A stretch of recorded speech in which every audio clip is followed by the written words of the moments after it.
Sa likod namin ito guys. Yan. Bilis lang makat yan. Taas kasi. Siguro ilang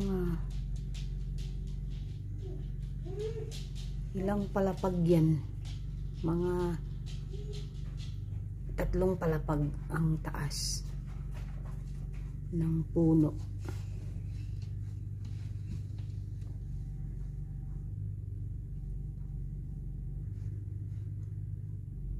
Pag ako siguro yung umakyat, malulula ako. Isang palapag nga lang, lula na ako eh. Galing no? Sana sa Pilipinas ganito rin yung pagkakat ng mga puno ba.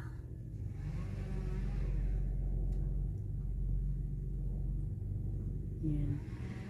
Pag walang may-ari niyang puno guys, ano lang yan, i-machine lang nila yun, parang gilingin nila yung puno, ang bilis, saglit lang yan.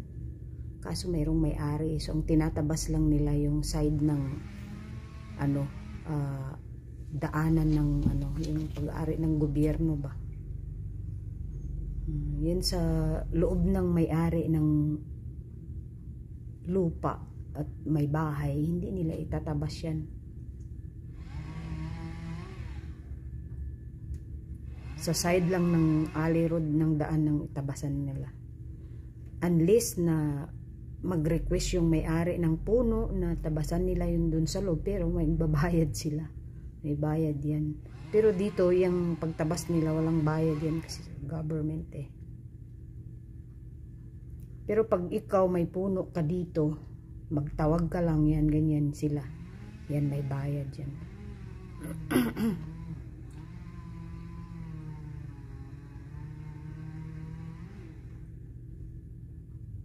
Yan o.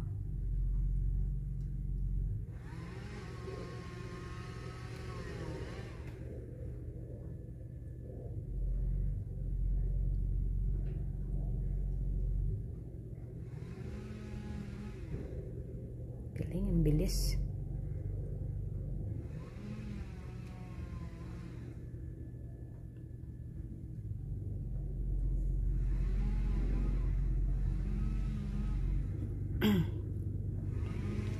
Dinig sa loob ng bahay namin yung sound, maingay, kaya dito ako sa loob nagkuha ng video.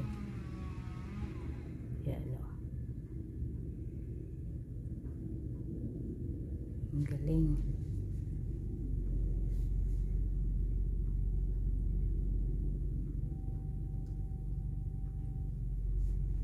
Ayan, yan nakapwesto sa likod namin yung sa daan.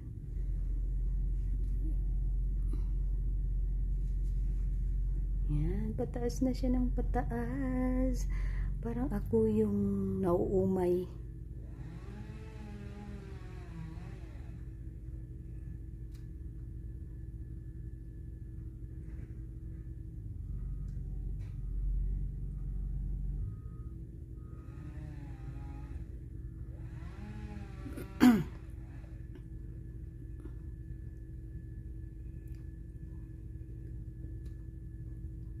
Pag alis nila dyan guys sa lugar na yan, ang linis, wala kang makitang kalat.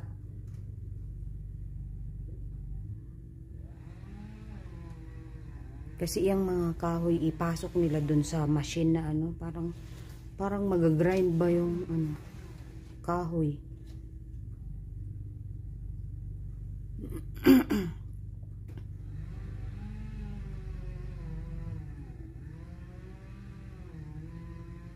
Yan.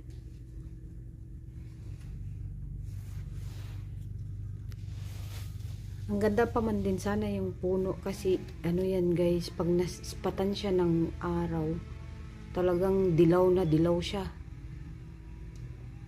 Kaso pag winter kasi pwedeng yan eh, lalo pag malakas yung hangin, pwedeng bumagsak, delikado sa tao. Pero bihira naman yung dumadaan dyan sa alley road. Malinis lang talaga dito. Kahit hindi dinadaanan ng tao, talagang nililinis nila.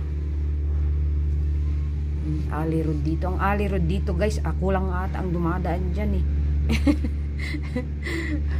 Kasi ano, pagka halimbawa gusto kong shortcut, yan, dyan ako dadaan. Kung wari ihatid ko yung anak ko at maglakad lang kami at magbus siya, yan, dyan kami sa Alley Road dadaan.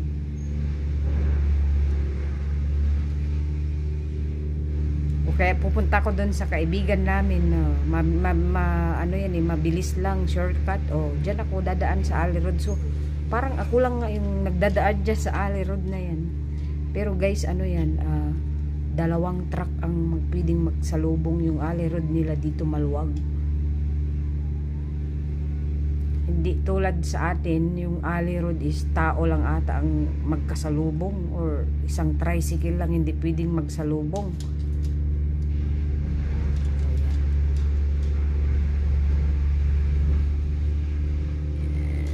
Ang bilis.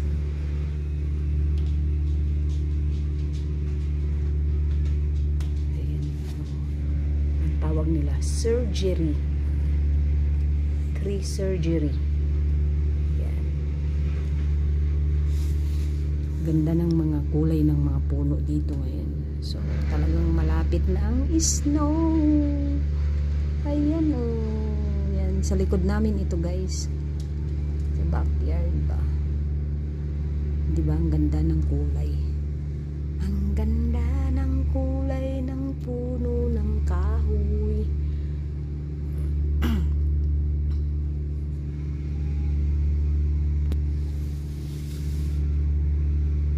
Ano, nagiging dilaw, tapos purple, tapos red, yung parang pushy red, yan yung kulay ng puno. Sobrang ganda niya.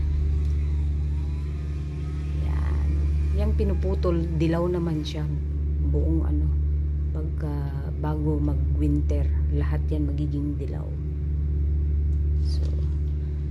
So ayun lang guys, maraming salamat sa panonood niyo dyan. Salamat sa lahat ng suporta guys. Maraming salamat guys. Bye bye.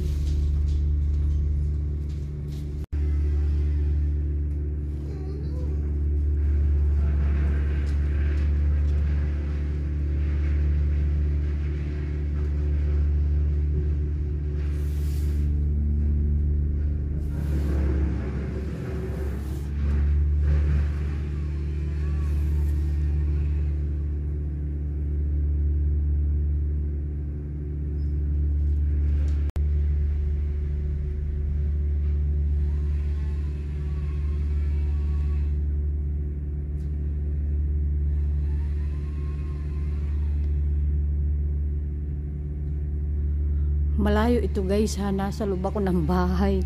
Ayaw kong lumabas, syempre makita ako niyan, binvidyohan ko sila. Yan.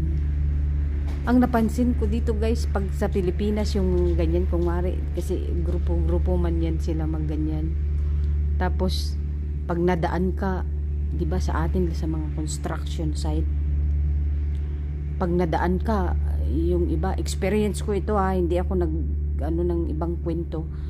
Pag nadaan ka sa construction site, yung mga ganyan, sus, di ba, bastusin ka man oy. Yung mga sutsutan ka, bastusin, tapos kung ano nung sabihin na hindi maganda sa pandinig mo. Dito guys, pag nadaan ka sa ganyan, very polite silang magsalita sa tao. Mag good morning yan sila sa inyong lahat, tapos babatiin ka ng ano, have a good day, have a great day, ganun dito.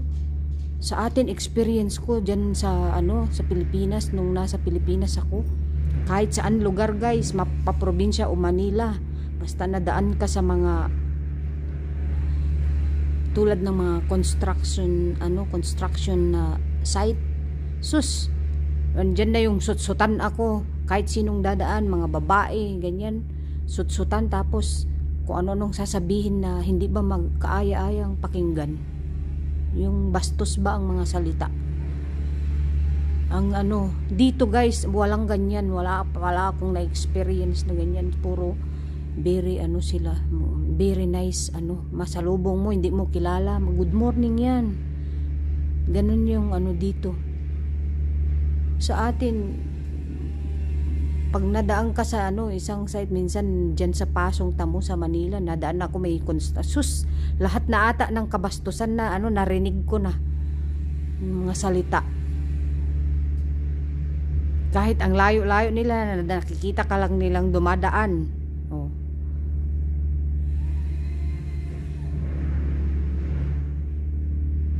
Oh, di ba ang galing?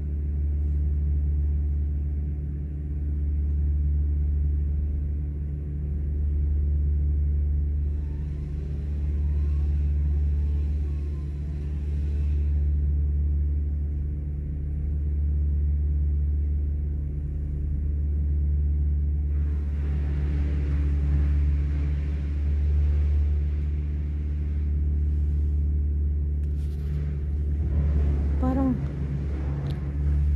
sa side lang ata ang ano nila, o baka nag-ano yung may-ari, baka pati dun sa ano, sa loob ng ano nila.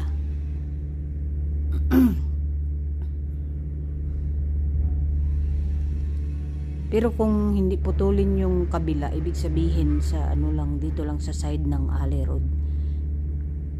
Pero kung nag-ano yung may-ari, baka malamang ano, lahat dyan ano, bababaan lang yung putol.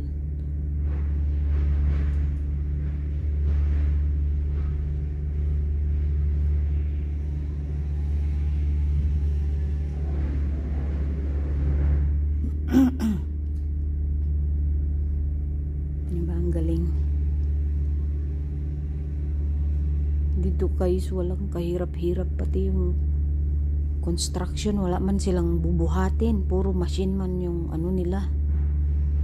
Kaya dito kahit babae nagko-construction dito sa kanila guys, kasi ano, hindi man sila magbuhat ng katulad sa atin, puro lalaki lang, diba, dahil mabibigat yung trabaho. Dito wala, pindot-pindot lang sila.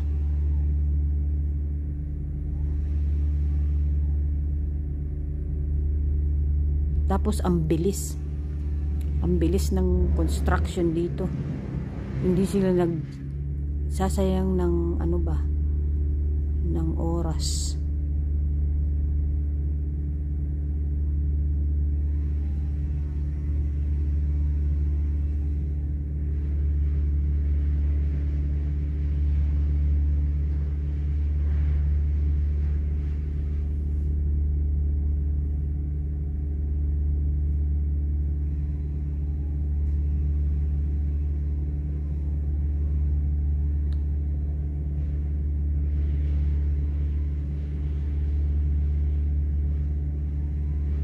Tawag niyan dito ano, free surgery.